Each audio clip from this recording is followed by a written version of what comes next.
हे मेरे प्रिय भक्तों, तुम मुझे अनेक नामों से पुकारते हो, शिव, शंकर, भोलेनाथ, महाकाल। परंतु जान लो, मैं केवल एक नाम या रूप में सीमित नहीं हूँ।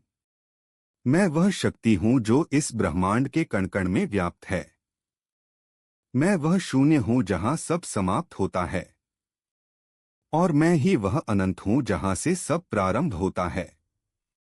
तुम मुझे कैलाश पर खोजते हो, मंदिरों की घंटियों में ढूंढते हो, धूप दीप और मंत्रों में महसूस करना चाहते हो। पर मैं वहां नहीं जहां केवल दिखावा है। मैं वहां हूं जहां सत्य है, जहां प्रेम है, जहां निस्वार्थ भाव है। हे मानव, तुम्हारा जीवन केवल सांसों का क्रम नहीं है, यह एक यात्रा है, आत्मा से परमात्मा तक की यात्रा।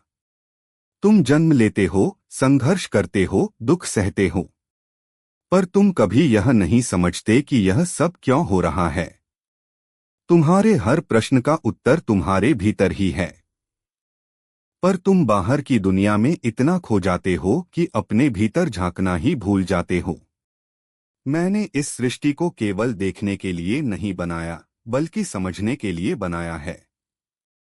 हर एक घटना, हर एक पीड़ा, हर एक खुशी तुम्हें कुछ सिखाने के लिए होती है। जब तुम्हें दर्द मिलता है तो तुम मुझे दोष देते हो। जब तुम्हें सुख मिलता है तो तुम स्वयं को श्रेय देते हो।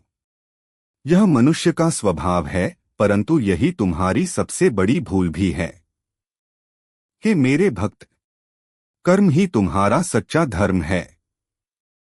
जो तुम करते हो वही तुम्हारे जीवन की दिशा तय करता है। मैं किसी के भाग्य को बिना कारण नहीं बदलता। तुम्हारे कर्म ही तुम्हारा भाग्य बनाते हैं।